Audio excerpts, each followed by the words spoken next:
আসসালামু আলাইকুম। সক্কা নিউজে আপনাদের স্বাগতম। আপনারা হয়তো দেখেছেন যে মমতা বন্দ্যোপাধ্যায়কে পশ্চিমবঙ্গ থেকে অপসারণ করা হয়েছে। বিজেপির বাংলা দখল বিরাট সাফল্য আসলে ভারতের রয়ের। ভারতের র অথবা সিআইএ অথবা অন্য যে কোনো গুপ্তচর সংস্থা MI5 যেটাই বলুন না কেন, এদের প্রত্যেকটি আসলে কোনো না কোনোভাবেই দেশের কল্যাণের জন্য নিযুক্ত। অর্থাৎ তার দেশ, তার মানুষ, তার সবকিছুর জন্যই তারা কাজ করতেছে। অতএব তাদের দোষ দিয়ে লাভ নেই। তাদের নিয়ন্ত্রণের জন্য আছে নির্দিষ্ট বোর্ড। সেই বোর্ডগুলাই সিদ্ধান্ত নেয় আগামী 25 বছর পরে দেশ কোন দিকে যাবে সে অনুযায়ী কাজ করে।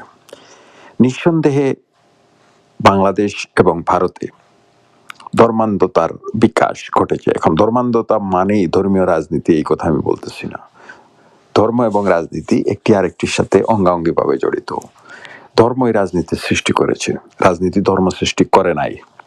অতএব ধর্ম নিয়ে রাজনীতি আছে, থাকবে।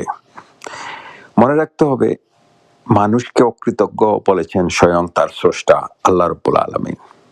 তাই দীর্ঘদিন পরেও মানুষ আল্লাহকে অবিশ্বাস করে আল্লাহর বিরুদ্ধাচরণ করবে বা স্রষ্টার বিরুদ্ধাচরণ করবে।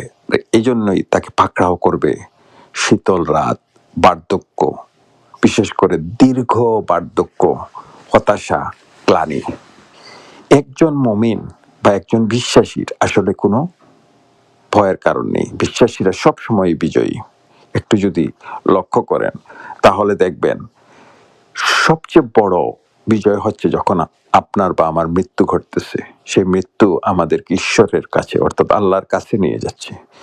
আল্লাহর নৈকট্য লাভের প্রথমতম কাজ হচ্ছে একটি ঈমানের সহিত মৃত্যুবরণ করা। আপনারা ভালো থাকুন, আপনারা সুস্থ থাকুন। ধন্যবাদ সক্কা নিউজের থাকার জন্য।